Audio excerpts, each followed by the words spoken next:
नमस्कार। शब्द सांची विंध्य के समाचार बुलेटिन में आपका स्वागत है। मैं हूं आपके साथ नियाजिया। शुरुआत करते हैं हेडलाइन से। नितिन नबीन के भाजपा राष्ट्रीय अध्यक्ष बनने पर रीवा में जश्न का माहौल। रीवा में कार बाइक की भीषण टक्कर में बाइक सवार युवक की मौके पर मौत। रीवा में तेज रफ्तार एम्बुलेंस डिवाइडर से टकराकर पलटी, चालक पर नशे का आरोप। रीवा में गुमशुदा युवक का शव नहर के साइफन में मिला, एसडीआरएफ ने किया रेस्क्यू। रीवा में खाद न मिलने से परेशान किसान पहुंचा कलेक्ट्रेट, लगाई फरियाद। रीवा के कोष्टा में सड़क बंद होने से परेशान रहवासी पहुंचे कलेक्ट्रेट। रीवा जिले में धान का बम्पर उत्पादन, हुई रिकॉर्ड खरीदी। रीवा में बलकर ने बाइक सवार को कुचला, अस्पताल में मौत। रीवा में फेस संस्था द्वारा विभिन्न स्थानों पर सीपीआर वर्कशॉप का किया गया आयोजन। जहर खाने से 2 लोगों की एसडीएमएच रीवा में मौत। रीवा में सौतेले पिता पर 18 वर्षीय बेटी के अपहरण और बेचने का गंभीर आरोप, न्याय के लिए भटक रही मां।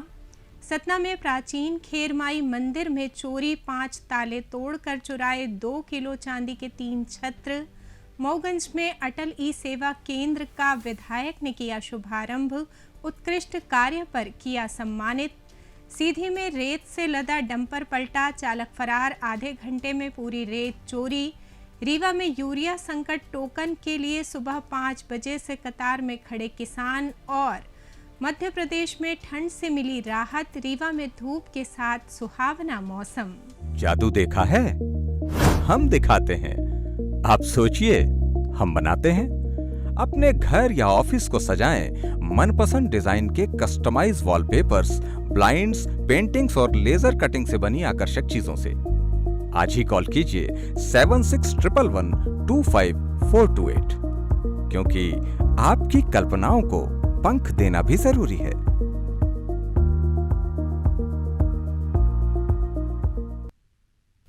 अब खबरें विस्तार से।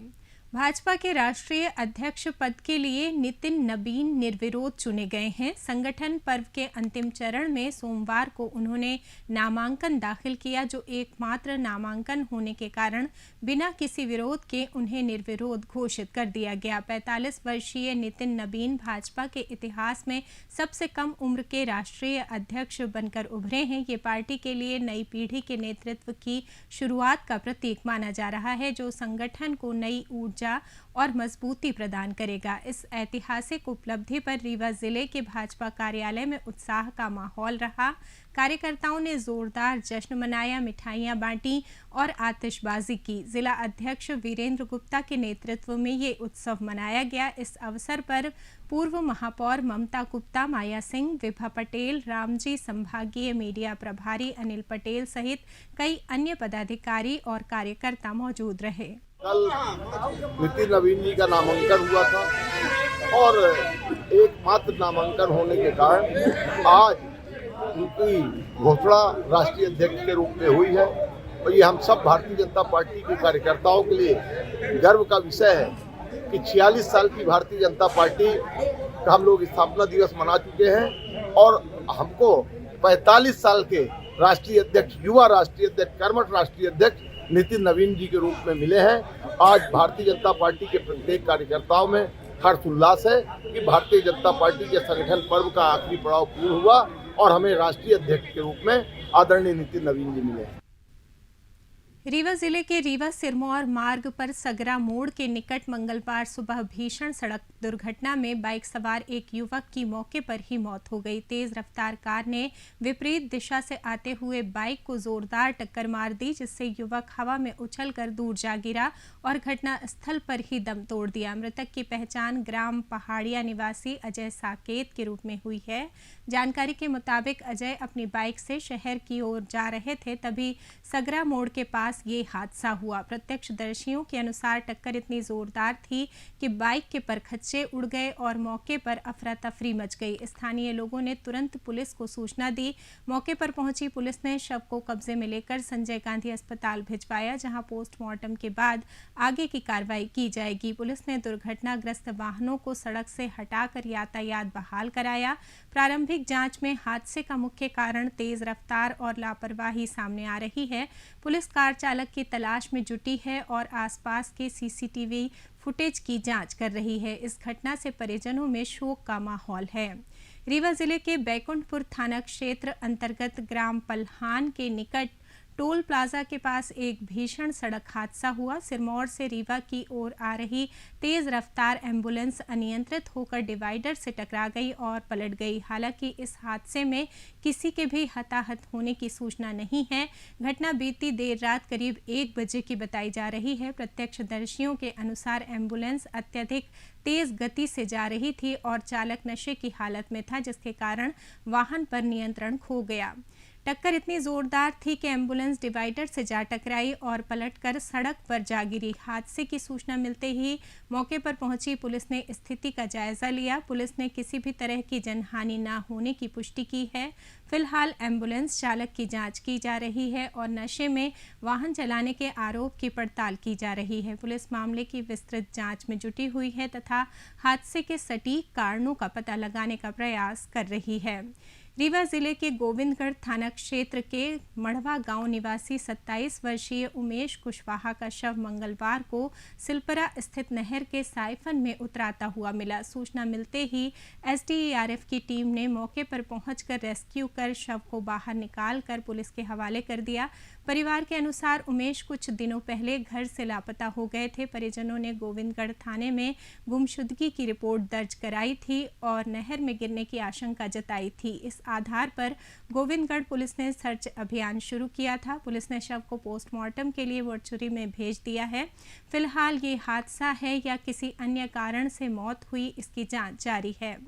रीवा जिले में खाद की किल्लत से परेशान किसानों की मुश्किलें बढ़ती जा रही हैं। इसी कड़ी में कौवाढ़ान गांव निवासी बुजुर्ग किसान विद्याधर मिश्रा कलेक्टर कार्यालय पहुंचे और जन सुनवाई में अपनी समस्या रखी। उन्होंने बताया कि पिछले 3 दिनों से वो करैया मंडी में खाद का टोकन प्राप्त करने के लिए बार बार जा रहे हैं, लेकिन मंडी के कर्मचारी उन्हें टोकन नहीं दे रहे हैं। किसान ने आरोप लगाया कि करैया मंडी में खाद टोकन वितरण में भारी अव्यवस्था है। कर्मचारी जानबूझकर उन्हीं लोगों को टोकन दे रहे हैं जो अधिक पैसे देते हैं, जबकि गरीब और आम किसानों को धक्के देकर बाहर कर दिया जा रहा है। उन्होंने कहा कि इस कारण उनकी फसल को गंभीर नुकसान हो रहा है और खाद न मिलने से खेत में पौधों की स्थिति खराब होती जा रही है। परेशान होकर किसान ने कलेक्टर से शिकायत की और मांग की कि प्रशासन तत्काल हस्तक्षेप कर उन्हें खाद उपलब्ध करवाए। साथ ही उन्होंने मंडी में हो रहे कथित भ्रष्टाचार पर रोक लगाने और टोकन वितरण प्रक्रिया को पारदर्शी बनाने की मांग की। किसानों का कहना है कि खाद की कमी और कालाबाजारी के कारण रबी फसल पर बुरा असर पड़ रहा है। विद्याधर मिश्रा, सनाब श्री श्रीधर मिश्रा, हम कौवाढ़ान से आए। वितरण केंद्र करहिया में इतनी बड़ी भ्रष्टाचार अनियमितता हो रही है कि जो टोकन बांटता है, इतना नाम नहीं जानते, वो ठिगना सा है, पतला सा, वो 10-10 टोकन 50 रुपए में दे कहता है। काहे का टोकन बांटता है? खाद का। हम आज 3 शुक्रवार को आए, सोमवार को आए, आज तीसरे दिन टोकन हमको नहीं मिल रहा। खाद की डेट तो बात रही, फसल हमारी सब चौपट हो रही है। एक तो हम रात दिन परेशान, 70 साल के टूटे फूटे आदमी गुरुओं से परेशान, दूसरा ये खाद की प्रथा इतनी बड़ी अनियमितता है। रीवा शहरी क्षेत्र के कोष्टा मोहल्ले के दर्जनों निवासी मंगलवार को कलेक्टर कार्यालय की जन सुनवाई में पहुंचे और लिखित आवेदन देकर अपनी गंभीर समस्याओं से अवगत कराया। स्थानीय निवासी प्रशांत शर्मा ने बताया कि सरकारी स्कूल के पास बसे कोष्टा इलाके में लगभग 2 दर्जन से अधिक परिवारों के घर बने हुए हैं, लेकिन यहाँ के लोगों को आने जाने के लिए कोई पक्का रास्ता नहीं है। साथ ही बिजली सहित अन्य मूलभूत सुविधाओं की भी भारी कमी बनी हुई है। प्रशांत शर्मा के अनुसार ये जमीन अमित तिवारी की है और निवासियों ने उनसे प्लॉट खरीद कर घर बनाए हैं। हाल ही में तिवारी परिवार के लोगों ने सड़क की खुदाई करवा दी, जिसके कारण पूरा रास्ता बंद हो गया है। इससे 2 दर्जन से अधिक परिवार पूरी तरह से आवागमन से वंचित हो गए हैं और दैनिक जीवन में भारी असुविधा का सामना करना पड़ रहा है। निवासियों ने कलेक्टर से मांग की है कि प्रशासन तत्काल इस मामले का संज्ञान ले, बंद रास्ता खुलवाए और बिजली कनेक्शन सहित अन्य मूलभूत सुविधाएं उपलब्ध उपलब्ध करवाए। लोगों ने वहाँ प्लाट लिया था। मेरी प्लाटिंग 2021 में मैंने लिया था, घर बना लिए हैं। पहले कोई ऐसा विवाद नहीं था। अभी जो है उससे पहले वर्तमान में हम लोग एक बार शिकायत लेके आ चुके हैं। 10 फीट की रास्ता वहाँ पे खोद दी गई थी, तो उसकी शिकायत पहले से ही है। अभी नया भूमि स्वामी के द्वारा उसको खनवा दिया गया है रोड को। फिर तहसीलदार साहब आए तो 10 फीट की रास्ता हम लोगों को दे दिए हैं, लेकिन 10 फीट और जो रास्ता है वो अभी नहीं मिली है। अभी उनका मामला कुछ है, मतलब कि उनकी भाई ने ज़्यादा ज़मीन बेच ली या कि इन्होंने बेच ली है ज़मीन, तो उनको जो भी होगा तो वो देंगे। तब को क्या समस्या आई? आने जाने की समस्या थी, तो अभी कितने परिवार हैं वहाँ पे करीब 30-40 मकान हैं अभी, जिनका रास्ता बंद है? जी रास्ता बंद है। इस वर्ष रीवा जिले में धान का शानदार उत्पादन हुआ है, जिसके चलते समर्थन मूल्य पर धान की खरीदी ने सभी पिछले रिकॉर्ड तोड़ दिए हैं। 20 जनवरी तक जिले के विभिन्न उपार्जन केंद्रों में लगभग 4,20,000 मीट्रिक टन धान की खरीद पूरी हो चुकी है। अब तक 64,700 किसानों ने अपनी फसल उपार्जन केंद्रों पर बेच दी है, जबकि 66,377 किसानों ने स्लॉट बुक कराया हुआ है। जिन किसानों के स्लॉट बुकिंग के कारण अंतिम दिनों में खरीदी नहीं हो पाई, उनके लिए विशेष टोकन जारी किए जाएंगे। उपार्जन केंद्रों से धान का व्यापक परिवहन कर गोदामों में भंडारण भी सफलतापूर्वक पूरा हो चुका है। इस वर्ष जिले में धान की खरीदी निर्धारित लक्ष्य से कहीं अधिक रही है, जो किसानों के लिए बड़ी राहत लेकर आई है। रीवा जिले के गुड़ थाना क्षेत्र के बुड़वा पेट्रोल पंप के पास सोमवार रात करीब 7 बजे एक तेज रफ्तार बलकर ने बाइक सवार युवक को जोरदार टक्कर मार दी। हादसे में गंभीर रूप से घायल नंद कुमार यादव निवासी उमरिया को तुरंत संजय गांधी चिकित्सालय रीवा लाया गया, जहां डॉक्टरों ने उन्हें मृत घोषित कर दिया। परिजनों के अनुसार नंद कुमार रिश्तेदारों की तबीयत पूछने और देखने के लिए संजय गांधी अस्पताल जा रहे थे। इसी दौरान बलकर ने उनकी बाइक को पीछे से टक्कर मार दी। पुलिस ने मामला दर्ज कर जांच शुरू कर दी है। बलकर चालक की तलाश की जा रही है। पोस्टमार्टम के बाद शव परिजनों के सुपुर्द कर दिया गया है। रीवा में फेस संस्था द्वारा निरंतर CPR आधारित वर्कशॉप आयोजित की जा रही है। इसी क्रम में विभिन्न स्कूलों सहित स्पोर्ट्स कॉम्प्लेक्स रीवा में कार्यशालाएं की गईं, जिसमें फेस संस्था की मास्टर ट्रेनर डॉक्टर प्रतिभा तिवारी ने CPR की वैज्ञानिक पद्धति, इसकी अत्यंत आवश्यकता तथा आपातकालीन परिस्थितियों में सही तरीके से उपयोग करने की विस्तृत जानकारी दी। प्रतिभागियों को व्यावहारिक डेमो के माध्यम से CPR की सही तकनीक सिखाई गई, ताकि वे वास्तविक आपात स्थिति में इसे प्रभावी ढंग से लागू कर सकें। डॉक्टर तिवारी ने बताया कि अचानक हृदय गति रुकने या अन्य गंभीर आपात स्थितियों में समय पर दी गई सही CPR किसी व्यक्ति का जीवन बचा सकती है। फेस संस्था द्वारा विभिन्न स्कूलों, महाविद्यालयों और सार्वजनिक स्थलों पर लगातार ऐसे प्रशिक्षण आयोजित किए जा रहे हैं। कार्यक्रम में विद्यार्थियों, खेल प्रशिक्षकों और स्टाफ सदस्यों ने बड़ी संख्या में उत्साहपूर्वक भाग लिया। रीवा के संजय गांधी चिकित्सालय में जहर खाने से 2 युवकों की मौत हो गई। दोनों मामलों में पुलिस ने मर्ग कायम कर आत्महत्या के कारणों की जांच शुरू कर दी है। जानकारी के मुताबिक मनगवा थाना क्षेत्र के ग्राम पलिया निवासी रिपुदमन सिंह ने सोमवार शाम जहर का सेवन कर लिया। उन्हें संजय गांधी चिकित्सालय में भर्ती कराया गया, जहां उपचार के दौरान उनकी मौत हो गई। वहीं दूसरी घटना मैहर जिले की है, जहां संजीव पटेल ने बीमारी से तंग आकर जहर खा लिया, जिसकी SGMH रीवा में इलाज के दौरान मौत हो गई। रीवा में एक दिल दहला देने वाली घटना सामने आई है, जहां एक सौतेले पिता पर अपनी 18 वर्षीय सौतेली बेटी का अपहरण कर उसे बेचने का गंभीर आरोप लगा है। पीड़िता की मां ने आरोप लगाया है कि आरोपी ने 5 साल पहले भी उनकी एक बड़ी बेटी को बेच दिया था और अब दूसरी बेटी के साथ भी यही क्रूरता दोहराई जा रही है। मां के अनुसार 3 जनवरी की देर रात आरोपी 18 वर्षीय बेटी को डरा धमकाकर चुपचाप घर से ले गया। तब से अब तक दोनों का कोई सुराग नहीं मिला है। महिला को आशंका है कि आरोपी उसकी बेटी को किसी अजनबी को बेच देगा। महिला ने बताया कि पहले पति की मौत के बाद उसने दूसरी शादी की थी। पिछली शादी से कुल 5 बेटियां हैं। महिला गढ़ थाने में शिकायत दर्ज कराने पहुंची, लेकिन पुलिस ने उनकी बात सुनने के बजाय उन्हें थाने से भगा दिया। थाने से न्याय न मिलने पर अब वो SP कार्यालय के चक्कर काट रही है। मामले की गंभीरता को देखते हुए वरिष्ठ पुलिस अधिकारियों ने तत्काल संज्ञान लिया है और गढ़ थाना प्रभारी को पूरी घटना की विस्तृत जांच करने और त्वरित कार्रवाई के आदेश दिए हैं। फिलहाल ये मामला कितना सच्चा है और क्या वाकई अपहरण एवं मानव तस्करी जैसी गंभीर घटना हुई है, ये जांच के बाद ही स्पष्ट हो पाएगा। सतना के प्रसिद्ध प्राचीन खेरमाई मंदिर में बीती रात चोरी की बड़ी घटना सामने आई है। अज्ञात बदमाशों ने मंदिर से 2 किलोग्राम वजन के 3 चांदी के छत्र चुरा लिए। पुलिस ने मामला दर्ज कर जांच शुरू कर दी है।